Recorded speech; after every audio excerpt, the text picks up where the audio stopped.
Hey 7th graders, today we are going to start your Asian country argumentative essay. In this essay, you are going to be arguing whether someone should or should not visit your country. So you're going to have to take a stance. Now that's going to be hard to do starting out because you don't know that much about your country. But the first thing we need to do today is fill out this front of this packet here with all the information you need to have and pick your country.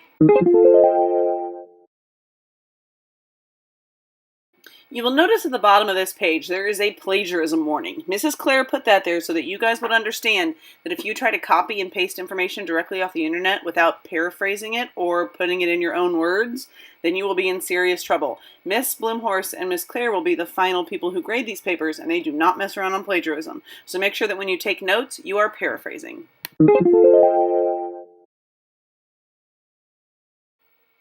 Okay, now we're going to look at choosing a stance for your argumentative paper. You have to decide whether you would recommend someone to visit your country or not.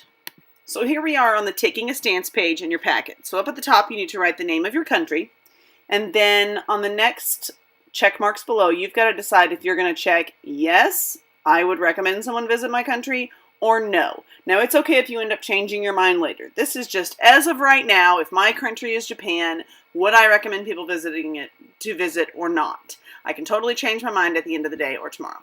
So go ahead and check whether you think yes or no on those lines up towards the top. The next thing you guys are going to do is get on the computers and go to YouTube and Wikipedia and Google stuff and do some background knowledge searching. So this is not where you're taking notes for your paper, because at your guys' age, you can't take notes from YouTube or Wikipedia or just random Google searches. But that's what I want you to do for now, because I want you to build enough background knowledge to decide if you would want to visit your country or not. So in the first box there, you see where it says YouTube. I want you to look up your country on YouTube and see what videos there are that pertain to your country and see what you learned from YouTube about your country. The next box down is Wikipedia. Go to Wikipedia and type in your country and see what information is in their entry for your country. Does it look like someplace you'd want to visit? And finally, down at the bottom, just go to Google and search for your country and see if there's any big headlines in the news, if there's anything bad happening there, anything really good, things that would make people want to or not want to visit your country. You need to get these 3 boxes filled out today while you're doing your background research. Remember, this is background research. That's why we can use sources like that, because we're not going to actually use those sources in our final product. We're just trying to get an idea for what stance we want to take.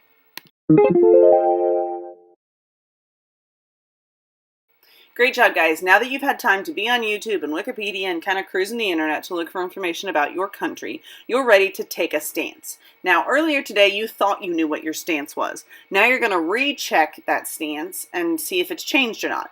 So again, look up at those check lines up there at the top.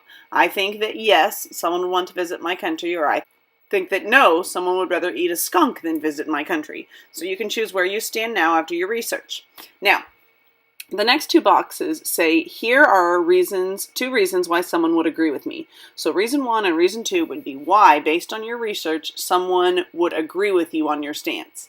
And the big box down at the bottom says, here is 1 reason that someone would not agree with me. So in those boxes, you're going to write 2 reasons why somebody would agree, and then down at the bottom, 1 reason why someone would think you are wrong. Today you guys are going to let loose on the internet and try to find research about why you would or would not want to visit your country. You've got to know reasons behind both. So you guys are going to set loose on Google. And I want you to remember the CRAP method so that you remember what websites you look at, and when you go to take notes from them, are they trustworthy or not? Remember, when you Google, you need to make sure you're not Googling whole questions. Google things like visiting China, China's climate, not what is the climate like in China. That's only going to get you to ask websites, and those are no good. So take a look real quick at this short video about why we use the CRAP method to evaluate websites. So today we're going to be looking at a tutorial on the 5 tips to evaluate a website. And we're going to be focusing on the CRAP method. Have you ever heard of it? You see, the internet is full of information and ideas that were made up. Anybody can put anything on the internet, and you got to find what you can trust. So that's where the CRAP method comes in. It's an acronym, and we're going to use it to help us. So what does CRAP stand for? The C stands for currency, the R for relevance, first A, authority, second A, accuracy, and the P is for purpose. Now let's take a look closer at each of those. First comes currency. When was it last updated? You can usually find that on the top or the bottom. Is the information current, especially if you're learning about science or social studies? And do all the links work? The R stands for relevance. Is this really relevant to what you're doing? Is the information what you need for your assignment? And is it actually about your topic, like specific to what you're looking for, or does it just sound cool? Because if it just sounds cool, you probably need to move on. The next one's authority. Who's the author? Is the information biased? And what does the URL tell you? You know, an author that you take notes from should be an expert. You should be able to contact them and figure out what they do for a living on the webpage. So what does it mean to read a URL anyway? Well, the URL is the www.whatever for a website, and there's actually a lot you can learn from it. For instance, a .org is an organization or a group. A lot of kids think they can trust those, but not necessarily. Some terrorist groups are .orgs, so you gotta look closer. .gov means they come from the United States government, and usually you can trust those. .K12 means it's from an elementary, middle, or high school, and usually you want to move on from those. They probably don't have anything to do with what you're doing. Next is a .com. Those are commercial. They're trying to sell you something. So look closely and make sure you don't fall for a scheme. .edu is a college or university, and a lot of times they have good things to offer. But like any website, you got to look closely. So check those URLs before you click. There's a couple of websites that you just can't use no matter what, and that includes Wiki Answers and Wikipedia. Wikis means they can be edited by anybody, so we got to steer clear of those. Blogs are also people's online diaries, so we can't use those either. They're very opinionated. The next one down says Answers websites, and this is Yahoo Answers or Answers.com. Those are no good either. That's just like screaming out in the middle of the public and seeing if anybody knows the answer. You can't trust what anybody will tell you, so you definitely have to steer clear of those too. So next we're going to take a look at accuracy. And that means, is the website trying to sell you something or convince you to believe in their side? Because if they are, then they're probably not being totally accurate. And you want to see if the information you see on this website matches what you found on other ones. Because if it does, that's a good sign, and it's probably legit. That brings us to purpose. Why did the author create the page? If he just did it to entertain you or to be funny or silly, then it's probably not something you want to use in research. By all means, watch cats playing the piano on your own time, but when you need to do research, you gotta find stuff that is actually for an academic purpose. Okay, good luck guys, and if you have any questions, come see me. Created using Powtoon. Okay guys, when you go to get on the computers today, the very first place you're going to go is Culturegrams. You guys are used to Culturegrams because you used it in your last project. Now, you're going to navigate there, and then you're going to want to make sure you put it on your databases line down here. There is a citation in there just for databases, and we're going to call it Source 1. And I'm going to show you in the note cards here in a second why. So everybody's Source 1 is going to be Culturegrams, and then we're going to write the citation right here, and I'll show you how to get to that citation. So here I am on my library website, and I'm going to go up to down to databases and down to Culturegrams. That's going to take me to Culturegrams. Again, the username and password are 65340, 65340. Click log in. Now for this one, you guys are going to be using the World Edition. So we click on World Edition, and then you've got to navigate to your country. So here's Asia. And let's say my country is Myanmar. A lot going on there right now. So I click on that. Now I need the citation for this particular page because I need to put that in my packet where it says database. So I'm going to scroll all the way down to the bottom and I'm going to say generate citation MLA8. And look at that. There it is. That is what you copy down onto that line at the bottom of the page where it says database. And remember, this is everybody's Source 1. So after you're done with that, you will have this database section at the bottom of this page filled in. It will say Source 1, and it will have that information you just saw on Culturegrams right there. Once you've put the information for a source on this page, you're ready to take notes for it. And that's what we're going to look at next. When you go to take notes today, guys, you need to think about a couple of different things. You need to be looking for reasons why your stance is correct. So if your stance is, yes, you should visit my country, then you need to be looking for reasons why someone would want to visit your country. If your stance is, no, stay the heck out of there, then you need to be looking for reasons why people should not visit your country. But that's not all. If you look up at the screen right now, it says you have to know the reasons why you're right. But you also need to know why the reasons the opposition is wrong. So if you say to me, you should visit America, and give me 3 reasons why, I'm going to go, no, you shouldn't. America's bad because, and then give you 2 reasons why America's bad. But this is an argument, so you got to be able to come back at me. So if the opposition disagrees with you, you've got to have a couple of reasons why their argument would be wrong.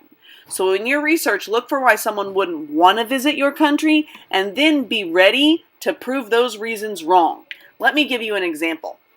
If I said Snickers are the best candy bar because they have peanut butter in them and they're covered in chocolate, those are my reasons why. The opposition might say, no, Snickers are not the best candy bar because some people are allergic to peanuts and chocolate's really gross.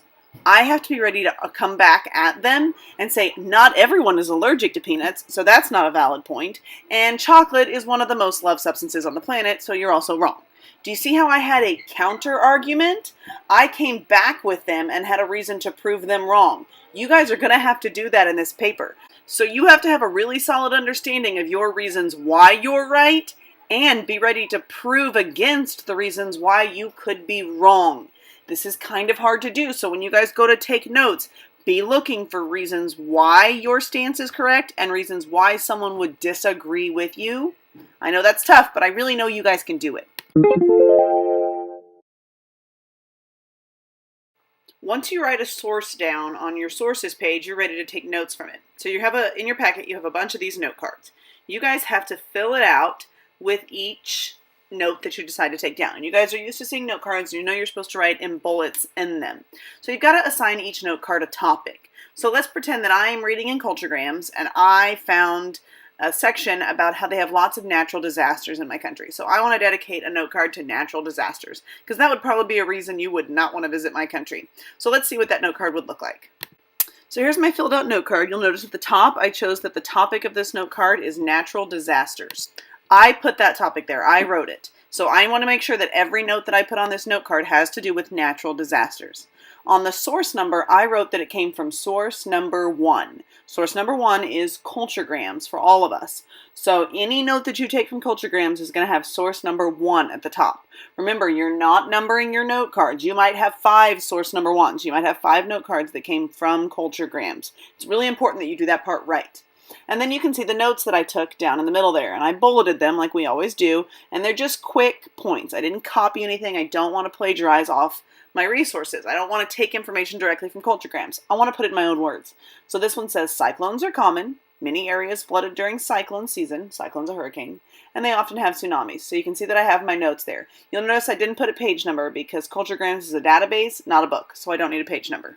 When you're all the way done, you should have a bunch of these note cards filled out, and they should have a topic, and every note you put in that note card should stay on that topic. They should have the source number that you got it from, and the page number if you got it from a book. Now let's go take a look at how to write down the information for a book. So again, when you find a book that you want to read about your country, you can look it up in Destiny Quest, and we can help you find the book. Once you find the book, you've got to write down this information about the book in order to put it on your works cited page. So there's a page in the front of every book that has little tiny font, and that's where you can find all this information. You can find the author's first and last name usually on the cover, and the title of the book's there too. But the city where it was published is on what's called the copyright page, and it's right at the beginning of the book in little tiny letters. That's also where you can find the publisher, the company, and the year that it was published. That's usually the copyright year. So you've got to write all that information down for a book, and then you've got to give it a source number. If it's the second source you've looked at, then it's source number 2. If it's the 10th source, then it's source 10. Whatever number that book gets, you need to make sure that goes on every note card that you take notes on from this book. This part that we've talked about today about writing down the different sources that you're going to use is so important, you guys. Miss Bloomhorse and Miss Claire are going to make you put a works cited page at the back of your paper where you write down certain information about each one of the sources that you used. So every time you take notes from a database, a website, or a book, you have got to write it down and know which source number it was. You got to know where your information came from. You ought to be able to point to a sentence and say that came from source 2 or that came from source 3. And then we should be able to look and see what exactly source 2 and source 3 are. You are getting too old to just copy and paste stuff. You guys have got to up your game. And Miss Bloomhorse and Miss Claire are going to grade you really tight when you turn in this final paper. So please don't ignore me right now. These are very important steps. Now that you guys have done your research and you've taken notes on your country and you feel like you have a lot of good, solid information, you need to think about what you've researched. So in this top box here, you're going to write 3 good reasons why someone would want to visit your country. In the second box, you're going to write 3 good reasons why someone would not want to visit your country. And then in the very bottom box, you're going to just take a quick look up above and take your stance. Go ahead and write whether or not you're going to persuade someone to visit or not to visit and explain why. And this whole time I need you to remember that you're going to have to argue your stance. So if you choose, I would want you to visit Japan, be ready to say 3 solid reasons why that person should visit Japan. And then you're going to have to put down their arguments. So if they said, well, I don't want to visit Japan because they have tsunamis and they don't have enough food there, you're going to have to go, well, that's not really a point because they have ways to protect themselves against tsunamis and they can import food from America. So you've got to be able to argue back with them as well. So you need to be thinking about all this the whole time.